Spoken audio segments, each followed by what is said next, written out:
Hello everyone, I am Justina Paris and I welcome you all to today's daily news analysis. आज है 17 March 2025 and we are going to be seeing important articles from the Hindu and the Indian Express. तो चलिए शुरू करते हैं. But before we move to the first article of the day, let us see the questions that I asked you in my previous video. पिछले video में मैंने आपको कुछ questions पूछे थे, तो उसका आंसर्स अभी मैं आपको बताऊंगी. So let's see what are your answers and I'm going to discuss this. मैंने आपको question पूछा था the chairman of SEBI as well as RBI. तो yes, आंसर्स बहुत लोगों ने किया है, that is Tuhin Pandey and Sanjay Malhotra.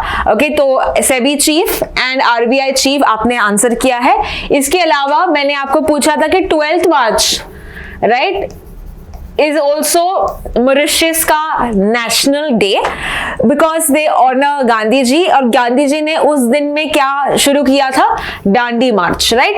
And Dandi मार्च जो है it was also the day when we started a movement, a very important movement जो क्वेश्चन भी आया था आपके क्लैट के एग्जाम में, which is civil disobedience movement. तो मॉडर्न हिस्ट्री एक बहुत ही इंपॉर्टेंट पार्ट है आपका सिलेबस का. You should know these important events right, specially because it's in the news now.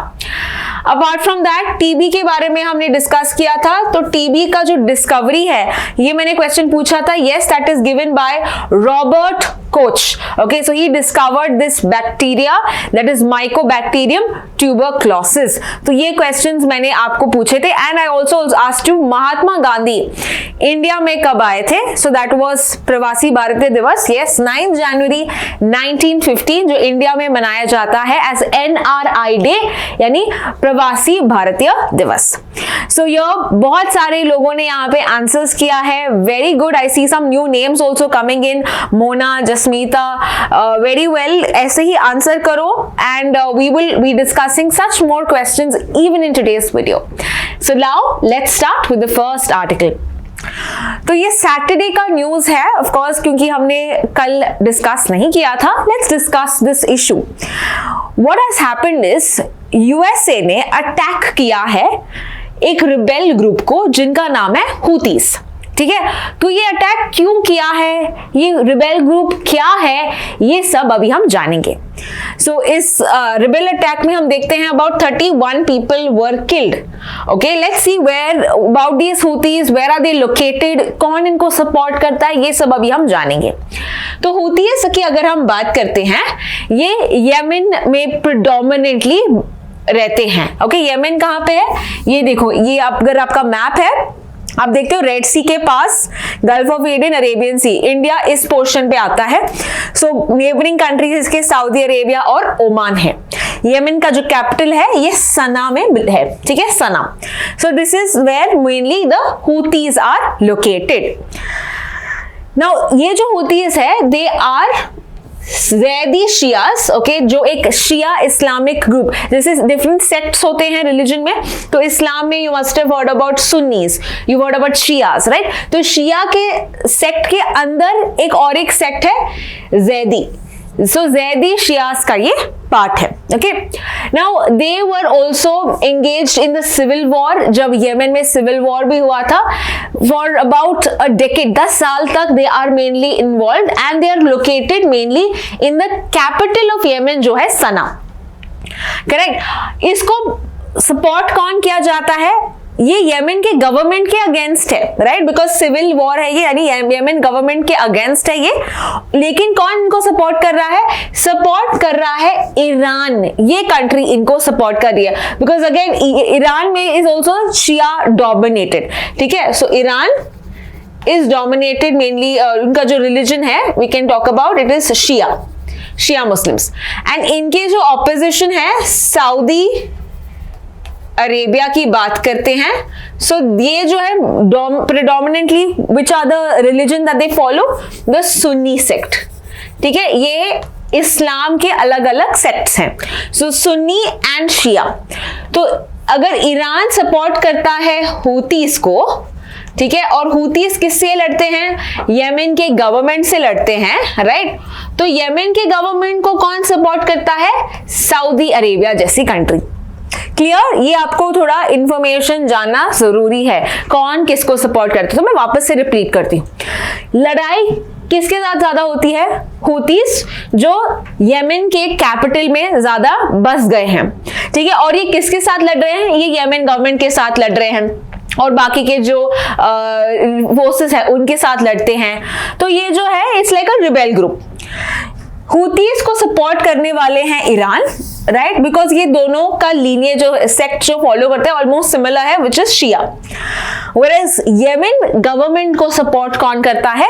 It is Saudi Arabia, right, because that is mainly a Sunni backed country. Apart from that कुछ और countries भी इसको support करते हैं, western countries जैसे कि USA. तो इसको यमन गवर्नमेंट को यूएस जैसी कंट्रीज सपोर्ट करती है। ऑलराइट, ये जो हुती ग्रुप है, आपने सुना होगा इजराइल में भी एक रिबेल ग्रुप है, इजराइल के अगेंस्ट एक रेबल ग्रुप है जो गाजा स्ट्रिप में मेनली बस गए हैं। They are mainly active in that region. Can you tell me the rebel group that is mainly attacked Israel, right, in the Gaza Strip, which is also supported by Iran, जो Iran को Iran support करती है, उस rebel group का नाम क्या है?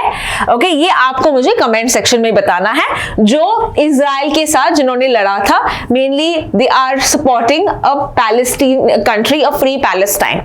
Now coming back to this, ये जो हुतीस है इस एरिया में है, इन लोग ने क्या किया? इन लोग ने शिप्स अटैक करना स्टार्ट किया। कौन से शिप्स? जो पास होते हैं ना रेड सी से गल्फ ऑफ एडन के पास, ये शिप्स को उन्होंने अटैक किया। और ये शिप्स किसके थे? ये यूरोपियन शिप्स थे, यूएस के शिप्स थे। तो बहुत सारा नुकसान हो गया और बहुत सारी कंट्रीज को एक पूरा चक्कर यहां से क्रॉस नहीं किया, उन्होंने पूरा अफ्रीका से लेके क्रॉस करके वो चले गए, जिसके कारण बहुत सारा पैसा बर्बाद हो गया, राइट। यहां से एक शॉर्टकट है, बट यहां पे शॉर्टकट से नहीं जा सकते, बिकॉज ये जो हुती ग्रुप्स है इसको अटैक करते हैं, इन शिप्स को अटैक करते हैं। So it has created a lot of problems with this Houthis group, and that is where we are now seeing that the US के जो आर्मी है इन्होंने इनको अटैक कर दिया है। So far we understood what are Houthis. अभी हम देखते हैं कि यूएस ने एग्जैक्टली क्यों अटैक किया है। तो यूएस का कहना है या ट्रम्प का कहना है कि ये जो हुतीज हैं, राइट, ये पायरेसी, वायलेंस, टेररिज्म करते हैं और अमेरिकन जो शिप्स है ये इसके खिलाफ है, अमेरिका जो है इसके खिलाफ है।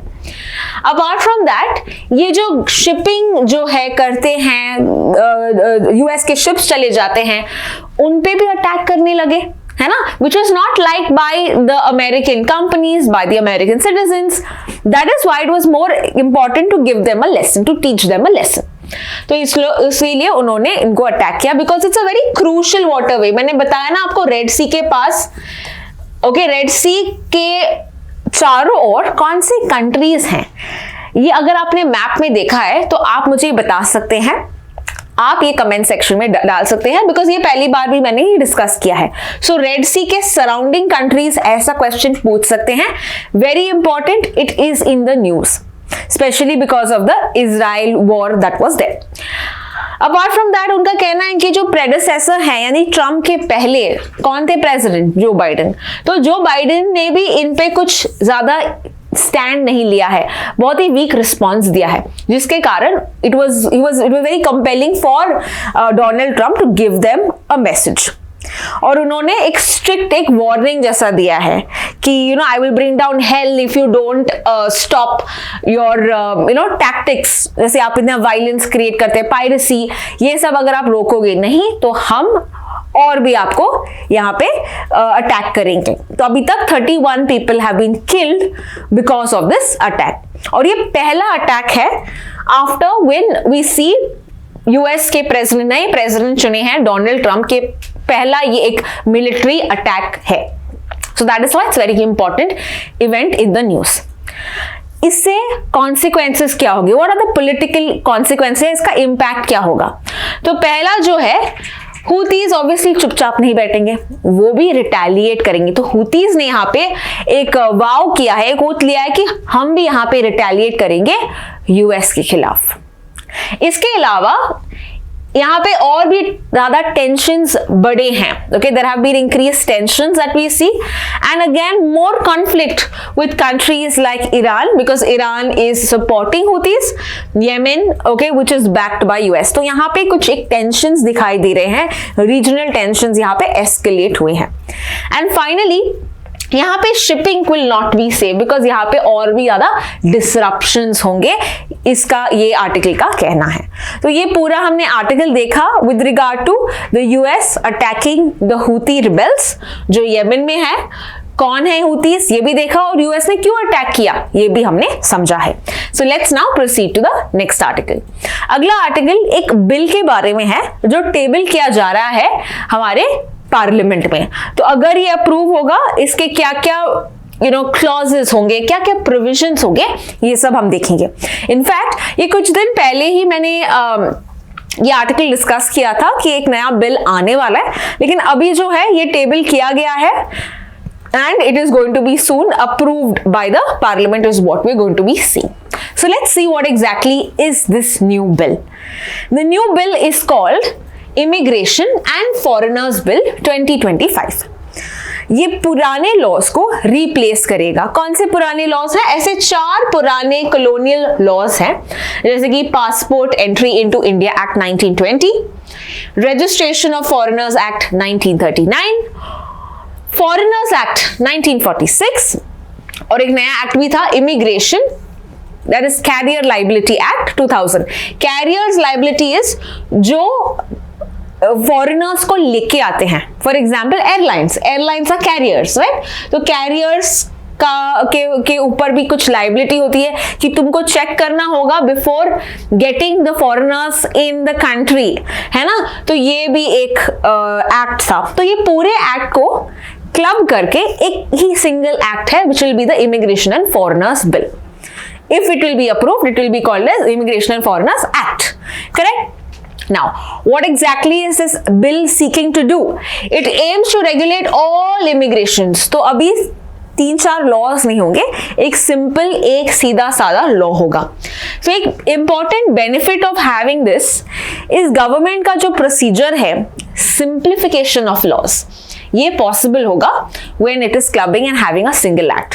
ईज ऑफ डूइंग बिजनेस में ये मदद करेगा, है ना. नहीं तो बहुत सारे अननेसेसरी लॉज हैं, कुछ कॉलोनियल लॉज भी है, तो ये कॉलोनियल इंपैक्ट भी कम करने के लिए this is an important step taken by the government.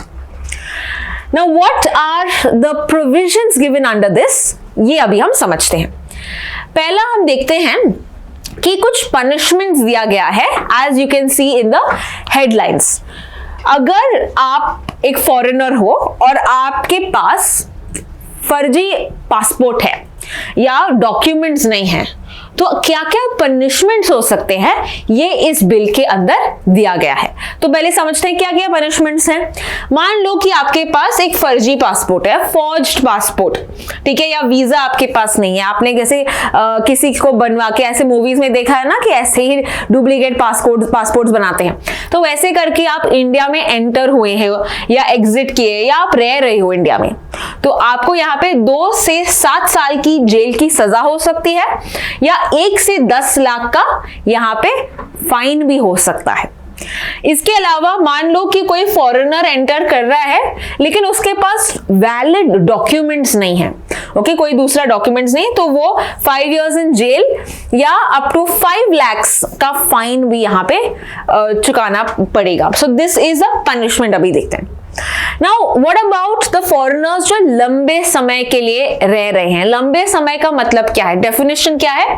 That means more than 180 days. ठीक है, 6 महीने से ज्यादा कोई फॉरेनर रहता है, that means it's a long term visa. So it is said कि मेनली कौन 6 महीने के ज्यादा रहते हैं, जैसे कि स्टूडेंट्स होते हैं, है ना, कोई मेडिकल टूरिज्म, मेडिकल इलाज करने आया है, कोई रिसर्च करने आया है, कोई एम्प्लॉयमेंट कर रहा है, ओके, कोई मिशनरी एफर्ट, यानी कि जैसे कि कोई प्रीस्ट होते हैं, राइट, जो मदद करते हैं या प्रीच करते हैं तो उनका भी वीजास होते हैं। अपार्ट फ्रॉम दैट कोई प्रोजेक्ट है, यूएस की कंपनी है, प्रोजेक्ट बेसिस में इंडिया में उन्होंने कुछ यहाँ पे एस्टैब्लिश किया है, so they have sent some people in India. तो वेरियस रीजंस की वजह से लॉन्ग टर्म वीजास को मिल जाते हैं, but you have to get yourself registered in either of this organization, either it's foreigners regional registration office या foreigners registration office. तो आपको अगर लॉन्ग टर्म वीजा चाहिए, you need to register in either one of the registration office, either regional office या normal registration office. और ये जो registration है ये 14 दिन के पहले, अराइवल के पहले आवश्यक है। You need to get this arrival from the officer. So ये हुआ अगर आपको लॉन्ग टर्म का स्टे है। अपार्ट फ्रॉम दैट अगर कोई हॉस्टल है, होटल्स हैं, यूनिवर्सिटीज है, बहुत सारे एजुकेशन यूनिवर्सिटीज फॉरेनर्स को भी अपने इंस्टीट्यूट में लेते हैं, तो आपको यहाँ पे रिपोर्ट देना होगा गवर्नमेंट को कि ऐसे हमारे फॉरेन स्टूडेंट्स हैं। या मान लो हॉस्पिटल्स में भर्ती किया है कोई foreigner, okay, he has to do some इलाज, तो इसमें भी उनको रिपोर्ट देना होगा गवर्नमेंट को कि ऐसे ऐसे फॉरेनर हमारे हॉस्पिटल में है। So all of these are the rules that are mentioned under the Immigration and Foreigners Bill, and अगर ये पास होगा we are going to see these coming into place. So as I said, simplification, ease of doing business, minimum compliance, और ये balance करता है एक तरह से। एक तो है नेशनल सिक्योरिटी, बिकॉज ये फॉरेनर्स आ रहे हैं, ऑब्वियसली ये फॉरेनर्स एक डर रहता है ना कि मिलिटेंट भी हो सकते हैं, ओके, कि कोई गलत काम करने के लिए हो सकते हैं, तो एक तो बैलेंस वो करना है, बट दूसरा हमको प्रमोट करना है हमारी कंट्री का कल्चर, टूरिज्म, पैसे भी वहां से भी आएंगे, राइट? कोई फॉरेनर आता है, घूमने आता है, खर्च करता है, so this is also going to impact our country's economy. तो दोनों चीजें बैलेंस करने के लिए ये जो एक्ट है, it is going to play a very important role. Let's now proceed to the next article. अगला आर्टिकल एक टाइगर रिजर्व से रिलेटेड है, तो पूरा आर्टिकल हम एक बहुत सिंप्लीफाइड मैनर से देखते हैं। तो ये कौन सा नया टाइगर रिजर्व बना है, इसका नाम क्या है? इसका नाम है माधव नेशनल पार्क, ठीक है। और ये माधव नेशनल पार्क कहां पे लोकेटेड है? ये लोकेटेड है मध्य प्रदेश में, एमपी में, ठीक है। एक डिस्ट्रिक्ट है कॉल्ड एज शिवपुरी डिस्ट्रिक्ट, यहां पे ये लोकेटेड है Madhav national park, and it is said it is 58th such tiger reserve in India. 58th, यानी कि what is the current total number of tiger reserves in India? It is 58, ठीक है। Only 58 are there, so you should know this important number. कैसे कैसे बदलते हैं ये आपको नोट डाउन करना है। Now let's understand with regard to what is a tiger reserve, ये कौन से प्रोजेक्ट से बना है, ये सब अभी हम देखते हैं, okay. So let's see the first thing, project tiger. Project tiger जो है ये लॉन्च हुआ गया था 1973 में, अप्रैल के महीने में, ठीक है। So this was after getting a new act called as wildlife protection act. इसके अंतर्गत 1972 में एक्ट आया, उसके अंतर्गत पीएलसी एक नया प्रोजेक्ट भी एस्टैब्लिश हुआ था। Now what was the major cause and concern is, हमको टाइगर का जो पॉपुलेशन है इसको बढ़ाना था। We had to increase the tiger population.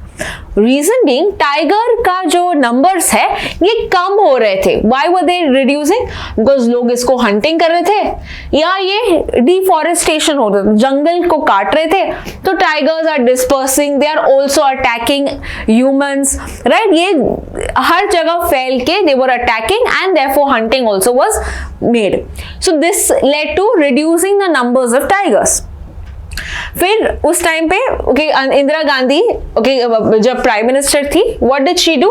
She banned the tiger skin exports. तो ये हंटिंग करके क्या करते थे? ये एक्सपोर्ट करते थे टाइगर का जो स्किन है, जिससे बहुत ज्यादा पैसा मिलता था। तो ये प्रैक्टिस को उन्होंने बैन किया। अपार्ट फ्रॉम दैट, ये जो टाइगर है it was kept as an endangered species, यानी कि इसका जो IUCN स्टेटस है, इसका टाइगर का क्या है? एंडेंजर्ड, यानी आप किल नहीं कर सकते, अगर किलिंग किया तो बहुत बड़ा पनिशमेंट मिल सकता है, फाइन है, जेल की सजा हो सकती है. So therefore it is considered as an endangered species under the IUCN. Clear? Now if you see project tiger बहुत सारे रीजन्स में बना था. The first kind of tiger reserve जहां पे हुआ था was Jim Corbett. Okay, this was the first tiger या फर्स्ट नेशनल पार्क जिसके अंदर we see the tiger reserve project tiger was established. Question to you, can you tell me when is world tiger day? Okay, tiger day जो है ये कब मनाया जाता है, ये आप मुझे कमेंट सेक्शन में बताएंगे. So if the question comes where are the most number of tiger populations, तो ये आपका आंसर है जिम कॉर्बेट. ओके, पहला जो टाइगर रिजर्व था. बट इफ दे आस्क कौन सी स्टेट में सबसे ज्यादा है, रीड द क्वेश्चन वेल. ठीक है, सबसे स्टेट में ज्यादा अगर स्टेट वाइज पॉपुलेशन पूछा है तो मध्य प्रदेश है. बट कौन से टाइगर रिजर्व में सबसे ज्यादा है, then it is Jim Corbett. Okay, so once again we'll just go through the article. हमने अभी तक देखा है project tiger. Okay, project tiger का मेजर मकसद था कि टाइगर पॉपुलेशन को बढ़ाना था, right? And we saw project tiger was established 1973 में आफ्टर एक एक्ट भी बना था, वाइल्ड लाइफ प्रोटेक्शन एक्ट. ये जो टाइगर रिजर्व है, ये प्रोजेक्ट टाइगर है, ये किसको इंप्लीमेंट कौन करते हैं, ओवरसी कौन करता है? That is national tiger conservation authority. It is the full form is NTCA. तो एक स्टैट्यूटरी बॉडी है, यानी कि लॉ से बना था, and this was created to oversee the implementation of project tiger. Okay, with making amendments in the wildlife protection act in 2005. तो 2005 में कौन सा अथॉरिटी बना था to overlook the project tiger? That's national tiger conservation authority. हमने ये भी देखा है कि कौन से टाइगर रिजर्व्स हैं, कहाँ पे बने हैं, ओके, एंड कहाँ पे सबसे ज्यादा है, उसका पॉपुलेशन भी देखा है. अभी what is the current number of tigers in India? It is 3681. इतने ज्यादा अभी टाइगर्स इंडिया में पाए जाते हैं. Okay, this is according to the estimate in 22-23. Is that clear? Apart from that, if you see, बहुत सारे यहाँ पे एरिया बताया है. आपके लिए इंपॉर्टेंट कहाँ पे है कि स्टेट वाइज सबसे ज्यादा कहाँ पे, and which is the region, which is the place where बहुत सारे टाइगर रिजर्व्स हैं. तो दैट वाज जिम कॉर्बेट. बाकी के भी नंबर्स दिए हैं, but it's not important for you to study each and everything. So I have listed which only is important. अभी हम देखते हैं द रीजन और the challenges with regard to project tiger. Problems कहाँ पे है ये अभी हम देखते हैं. Okay, so with regard to this, let's see challenges in tiger conservation. ऐसा बताया गया है टोटल कितने टाइगर रिजर्व्स हैं? 58, राइट? 58 में से 26 जो टाइगर रिजर्व्स हैं, इनमें 50 से भी कम, ओके, या यू कैन से 50 से ज्यादा टाइगर्स हैं. सो 26 of them have more than 50, whereas 27 tigers have a very low tiger density. यानी टाइगर्स बहुत ही कम हैं. ऐसा कहा जाता है कि 16 रिजर्व्स में एक भी टाइगर नहीं है. Okay, very sad thing.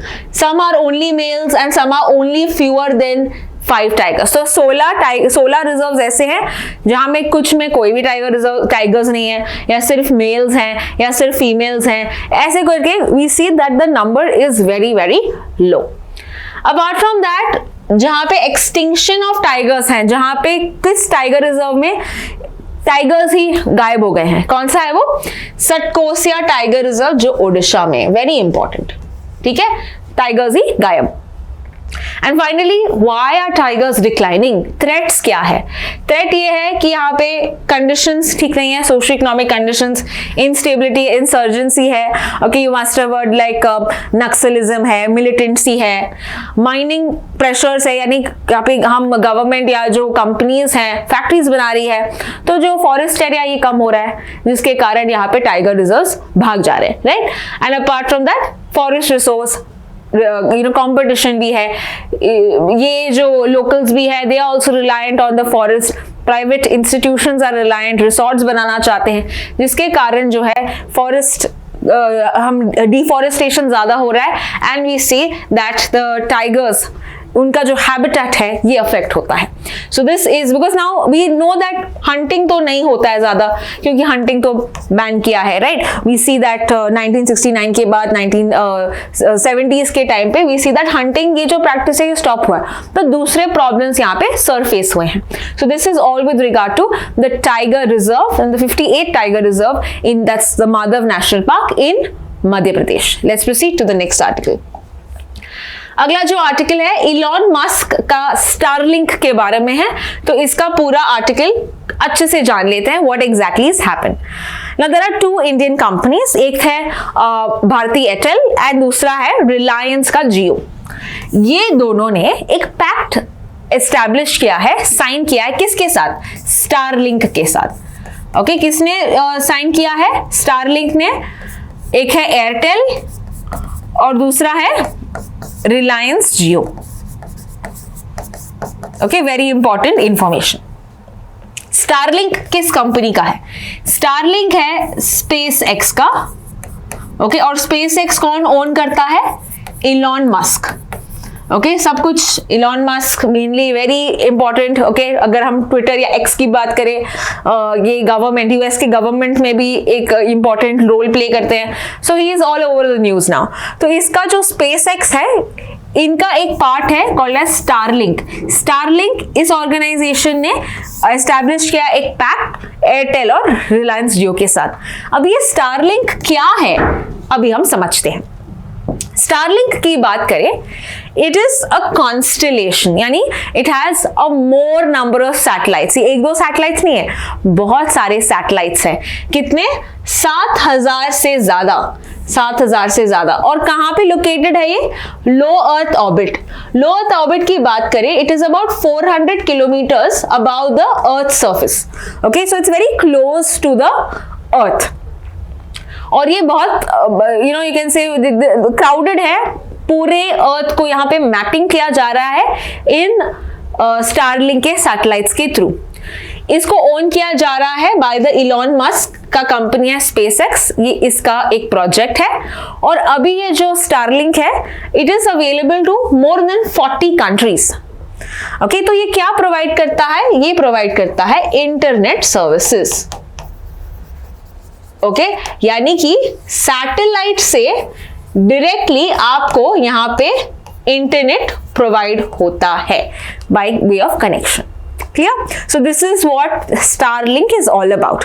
लेकिन इसका जो स्पीड है, of course it's about 100 Mbps, which is very normal like we have in usual जब वाईफाई होता है. बट एक प्रॉब्लम है लेटेंसी.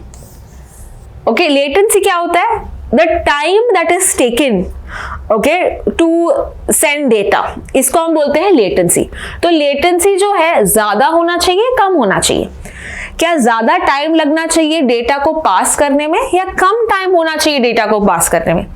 जाहिर सी बात है कम डेटा होना चाहिए, तभी ही आप बोल सकते हो ना कि हाँ डेटा बहुत अच्छा चल रहा है, इंटरनेट बहुत अच्छा चल रहा है मेरा, राइट. सो जो लेटेंसी है ये हमेशा कम होना चाहिए. जो स्पीड है, ओके, ये जो time taken to pass information है, time taken should be less. But Starlink में एक प्रॉब्लम है कि लेटेंसी यहाँ पे हाई है. Clear? So higher than the wired broadband, इसीलिए इतना इंपॉर्टेंट नहीं है, स्पेशली रियल टाइम एप्लीकेशन. अगर आपको मान लो आप नेविगेट कर रहे हो, ठीक है, आप जीपीएस है, आप जीपीएस से आप इंफॉर्मेशन देख रहे हो कि हाँ मुझे इस जगह से उस जगह जाना है. तो जैसे जैसे मैं मूव कर रहा हूँ, लेकिन टाइम लग रहा है यहाँ पे अपडेट होने में, रियल टाइम चेंजेस करने में थोड़ा दिक्कत हो रही है, टाइम लग रहा है. तो इसीलिए हम देख रहे हैं इस इवेंट्स में ये थोड़ा इनइफेक्टिव होगा, right? It is not ideal for it. So your Starlink जो है हम देखते हैं it is less useful in 5G because अभी क्या है 5G है, wired broadband है, तो इन जगहों में जो cities है it is not very effective. But मान लो हम rural इंडिया की बात करते हैं जहां पे there are not much connections that are there. Okay, एक इंफ्रास्ट्रक्चर नहीं बना है. ओके, वहां पे राउटर और सब नहीं आया है. तो ये जो सिस्टम है it's going to be very effective where in the rural and remote areas. Is that clear? तो इसका जो एक्चुअल इंफॉर्मेशन, इसका जो एक्चुअल एडवांटेज है will be seen in remote areas, because यहाँ पे इंफ्रास्ट्रक्चर वापस से क्रिएट करना है।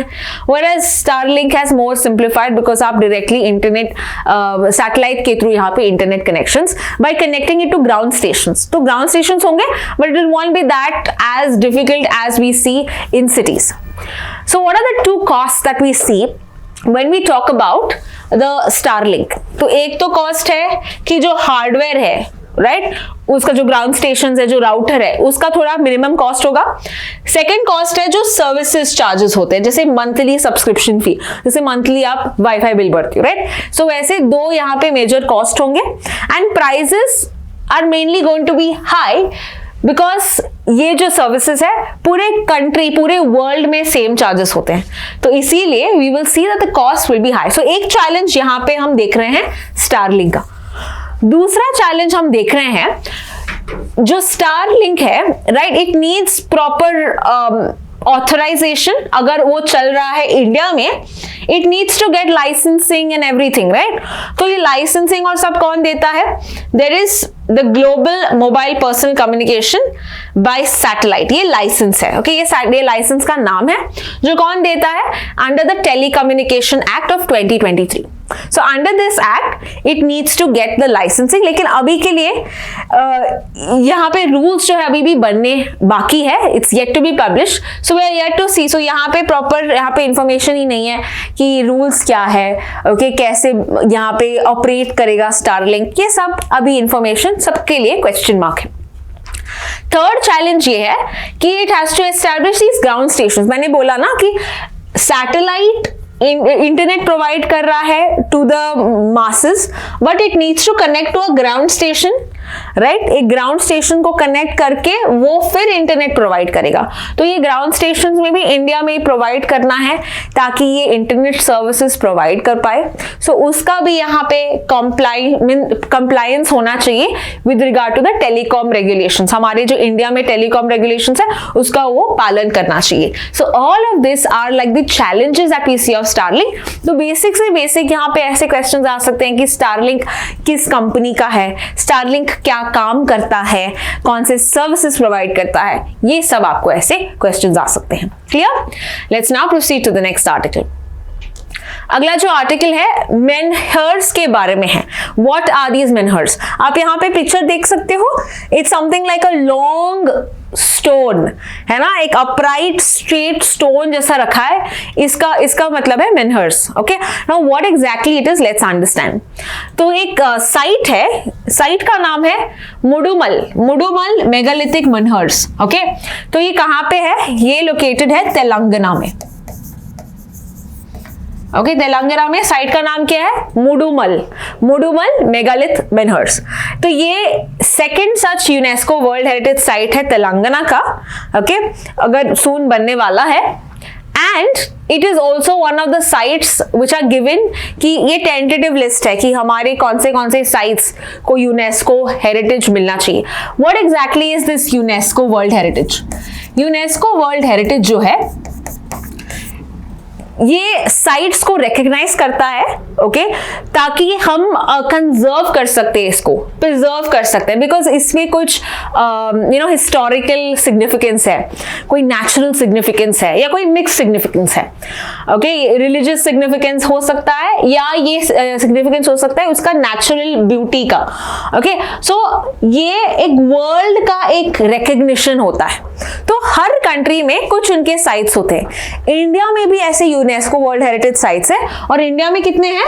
43 सच साइट्स आर लोकेटेड, ठीक है। तो हम भी यहाँ पे यूनेस्को को बोलते हैं देखो ये हमारे साइट्स है जो बहुत ही सुंदर है, इसको कंजर्वेशन की जरूरत है, बिकॉज इसमें कुछ हम देख सकते हैं कि it provide some important information about our past, about the history और about the culture.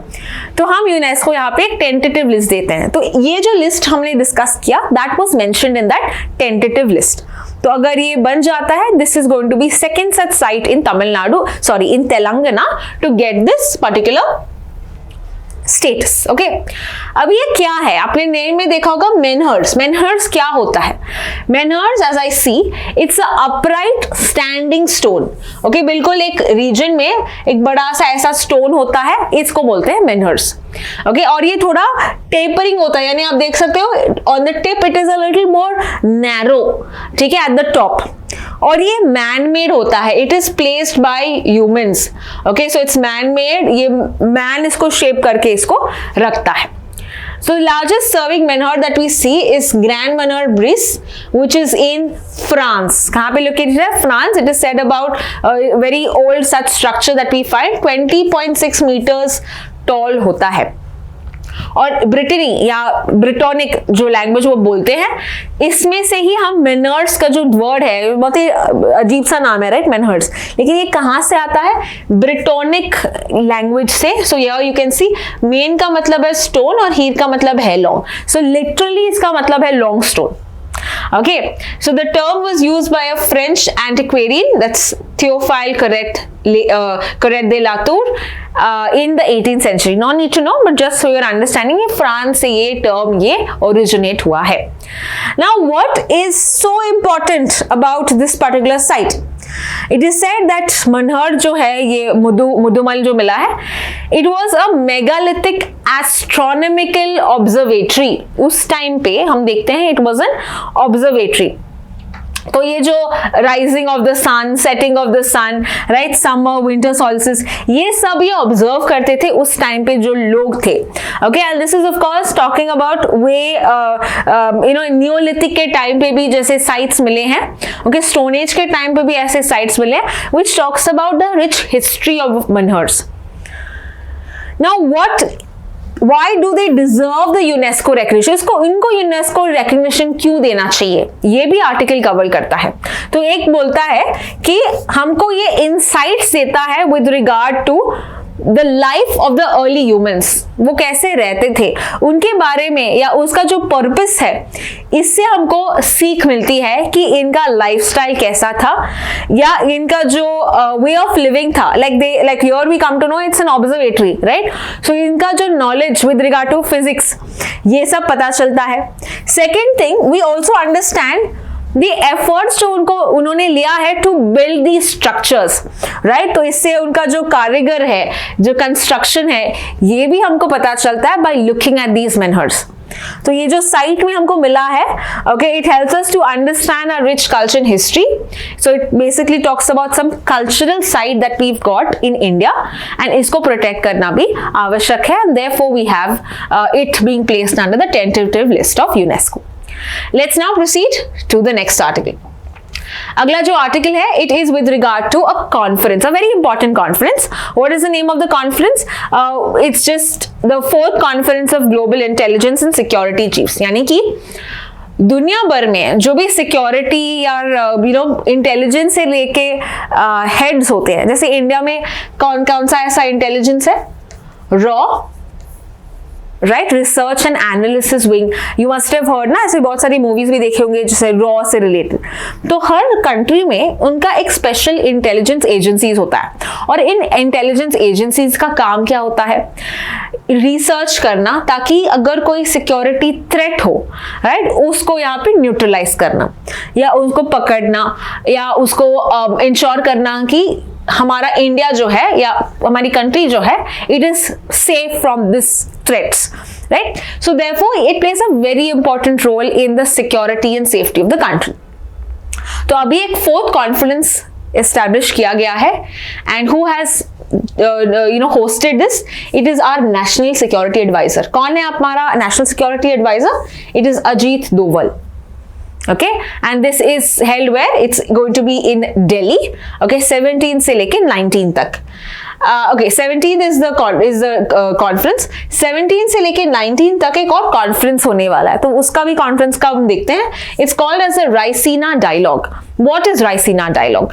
Raisina Dialogue is a multilateral conference, यानी बहुत सारे कंट्रीज यहाँ पे पार्टिसिपेट करते हैं, mainly to discuss about the geopolitics. Specially जैसे कि अभी ट्रम्प नए प्रेसिडेंट बन गए, बहुत सारे एग्जीक्यूटिव ऑर्डर देते हैं ना, सुबह सुबह उठ के बोलते हैं कि आज जो है पेपर स्ट्रॉज बंद करके सिर्फ प्लास्टिक स्ट्रॉज यूज करेंगे, आज हम WHO से बाहर चले जाएंगे, आज हम पेरिस एग्रीमेंट छोड़ देंगे। So you see that he gives a lot of these executive orders. तो इनके जो चेंजेस हो रहे हैं, रेसिप्रोकल टैरिफ्स यहाँ पे बता रहे हैं। So in that case what are the world's challenges, what are the challenges placed before the world, ये सब डिस्कस करने में Raisina dialogue plays a very important role, which is mainly held in Delhi। ठीक है, तो ये बहुत सारे यहाँ पे इंपॉर्टेंट हेड्स आते हैं एंड डिस्कस करते हैं। तो इस डायलॉग के पहले एक और समिट हुआ है for the global intelligence security chiefs. ठीक है, नाउ कौन सारे कितने लोग यहाँ पे अटेंड कर रहे हैं? अबाउट 28 इंटेलिजेंस चीफ्स यहाँ पे ज्वाइन करेंगे 20 कंट्रीज के साथ। और एजेंडा यही होगा कि जैसे जैसे दुनिया बदल रही है, हम देखते हैं नए नए थ्रेट्स आ रहे हैं, right? There is cyber crime, there is transnational crime, counter terrorism है, intelligence sharing. We know the number of wars that are there, Russia, Ukraine, Israel, Gaza की बात करें, Indo Pacific cooperation, border security, immigration, extradition policy, जैसे crime करके भाग जाते हैं दूसरे कंट्री, है ना? You must have heard about recently Lalit Modi, मोक्सी। तो ये क्या हो रहा है यहाँ पे? चौकसी, ओके, मेहुल चौकसी। तो ये क्या कर रहे हैं यहाँ पे? ये सिटीजनशिप ले रहे हैं दूसरे कंट्रीज का, जिसके कारण एक्स्ट्राडिशन इम्पॉसिबल होता है या बहुत ही डिफिकल्ट होता है to get them back, to hold them accountable कि आपने ऐसे ऐसे क्राइम्स किए हैं, करप्शन किया है, राइट? एक बार वो दूसरे सिटीजन्स बन गए, it's very difficult to get them back to India. So ये सब चेक करना, ये सब इसमें चर्चा करना, इसीलिए इस कॉन्फ्रेंस का एक बहुत ही इंपॉर्टेंट एजेंडा है। Alright, now let's also see the last article of the day. तो ये हमने देखा था with regard to the global intelligence chief, and who is this lady here? This is US के director of national intelligence, US के जैसे chief होते हैं। So this is Tulsi Gabbard। Okay, तो ऐसे बहुत सारे इंपॉर्टेंट लोग यहाँ पे पार्टिसिपेट कर रहे हैं, डिस्कस करेंगे। And also with regard to 5 eyes. अब ये 5 आईज क्या है? 5 eyes network, please note this down. It is said कि 5 आईज के भी चीफ्स, इंटेलिजेंस चीफ्स यहाँ पे पार्टिसिपेट करेंगे। 5 आईज जो है, कौन से कंट्रीज यहाँ पे पार्ट है? One is UK, US, Australia, Canada and New Zealand. ठीक है, इन 5 चीफ्स भी इसको यहाँ पे पार्टिसिपेट करेंगे। ये 5 चीफ्स यहाँ पे पार्टिसिपेट करेंगे एंड लेकिन यहाँ पे एक सेपरेट मीटिंग होगा, क्या होगा ये अभी तक बताया नहीं है, बट इट इज सेइंग कि ये ग्रुप भी यहाँ पे एक्टिव हो रहा है। Now what is 5 eyes intelligence? ये कंट्रीज के सेकेंड वर्ल्ड वॉर के बाद इन्होंने एक पैक्ट बनाया था कि हम इंफॉर्मेशन पास करेंगे अगर कोई ऐसा सिक्योरिटी थ्रेट होता है, तो आपस में भी यह इंफॉर्मेशन शेयर करते हैं। तो this is called the 5 eyes network. And very easy way to remember is, सभी जो कंट्रीज हैं यहाँ पे, ये इंग्लिश बोलने वाली कंट्रीज है। देखो, UK, US, Australia, Canada, New Zealand, English बोलने वाली कंट्रीज यहाँ पे आप इजी याद रख सकते हो कि 5 आईज नेटवर्क यहाँ पे काम करती है इंफॉर्मेशन शेयर करना। Let's understand the last article of the day. India and New Zealand यहाँ पे एक डील साइन करने वाले हैं, स्पेशली डील्स के बारे में बात चर्चा होने वाली है, specially after a decade. Okay, so let's see what is this article all about. तो इंडिया और New Zealand, of course we've got great ties and हमने negotiations start किए थे 2010 में, where we started or we negotiated about the comprehensive economic cooperation agreement। ठीक है, ताकि हम बूस्ट कर सकते हैं trade in goods and services, right? Investment, ये सब भी हम ट्रेड कर सकते हैं। हाउएवर हम देखते हैं बहुत सारे डिस्कशंस के बाद ये रुक गया। So we had started discussing कि कैसे हम टैरिफ्स को कम कर सकते हैं, ज्यादा ट्रेड कर सकते हैं, बट 2015 के बाद ये बंद हो गया। मतलब कुछ यहाँ पे डिस्कशन है, 10 मीटिंग्स हुए, होने के बावजूद कुछ ज्यादा हुआ नहीं। अभी 10 साल और हो गए हैं, यानी कि 2025।